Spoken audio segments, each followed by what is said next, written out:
포트워스 미싱 트리오의 미스터리. 1974년 12월 23일 미국 텍사스주 포트워스에서 시작된 이 사건은 시간이 흐를수록 더욱 의문만 증폭시키며 여전히 풀리지 않는 미제 사건으로 남아있습니다. 그날 메리 레이첼 트릴리카, 리사 르네 윌슨, 줄리엣 모슬리, 이 세 명의 소녀들은 크리스마스 쇼핑을 나섰다가 흔적도 없이 사라졌습니다. 세 사람은 평범한 쇼핑 계획을 세웠고 사실 줄리 모슬리는 처음부터 동행할 예정이 아니었지만 친구들과 함께 있고 싶다는 고집에 막판에 합류하게 되었고 이것이 그의 마지막 외출이 되었습니다. 소녀들이 향한 곳은 세미너리 사우스 쇼핑센터. 그날 오전만 해도 모든 게 평온했습니다. 소녀들이 출발할 당시에는 르네 윌슨이 꼭 오후 4시까지 집에 돌아와야 하는 계획도 있었기에 오래 머무를 일은 아니었습니다. 하지만 저녁 6시가 되어도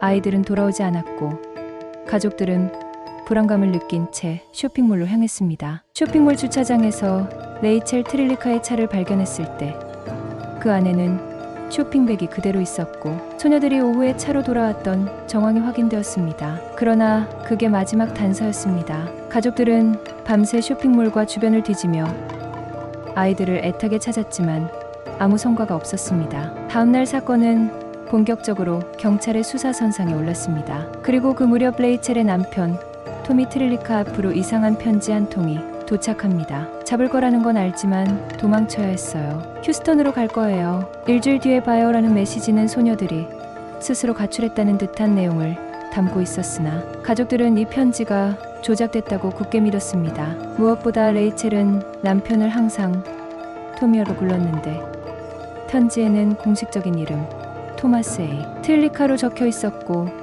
서툰 철자 수정을 한 흔적까지 있었습니다. 경찰과 FBI는 이 편지를 정밀 조사했지만 결정적인 결론을 내리지 못했습니다. 가족들은 딸들이 가출했을 리 없다고 단언했고 특히 9살 난 줄리가 도망쳤다는 건 말도 안 된다는 입장이었습니다. 쇼핑몰 안팎에서 여러 목격자가 나섰지만 그들의 증언은 모두 조각난 단서에 불과했습니다. 어떤 여성은 소녀들이 노란색 픽업 트럭에 강제로 태워지는 걸 봤다고 주장했지만 그 여성은 다시 나타나지 않았고 트럭도 찾을 수 없었습니다. 몇 달 후 소녀들이 납치되었을 가능성이 있는 또 다른 증언들이 이어졌습니다. 한 남성은 당시 주차장에서 어떤 남자가 여성을 벤에 강제로 태우는 것을 봤다고 주장했으며 그 남자는 가족 간의 문제니까 신경 쓰지 말라고 말하며 자리를 피했다고 했습니다. 또 다른 목격자들은 이상한 자동차들을 봤다고 증언했지만 경찰은 어떤 실마리도 잡지 못했습니다. 게다가 심령술사까지 등장해 소녀들이 유정 근처에 묻혀 있을 거라는 말로 가족들을 절망에 빠뜨렸으나 그것도 결국 아무런 결과를 가져오지 못했습니다. 이 사건은 시간이 지날수록 사람들의 관심에서 잊혀져 갔지만 그럼에도 간헐적으로 제보는 이어졌습니다. 한때 세 소녀가 납치된 후 강제로 매춘을 시켰다는 증언이 나왔고 심지어 매춘부로 일했던 여성들이 그들과 친구였다는 주장이 제기되기도 했으나 신빙성은 입증되지 않았습니다. 2018년에는 사건과 연관이 있을 것으로 여겨진 차량 2대가 호수에서 인용되었지만 그 역시 헛된 기대에 그쳤습니다. 수십 년이 지난 지금까지도 이 사건은 미제로 남아 있습니다. 경찰과 가족들은 여전히 희망을 버리지 않고 있지만 사건 당일 쇼핑몰에서 도대체 무슨 일이 벌어졌는지, 3명의 소녀들이 왜 영영 돌아오지 못했는지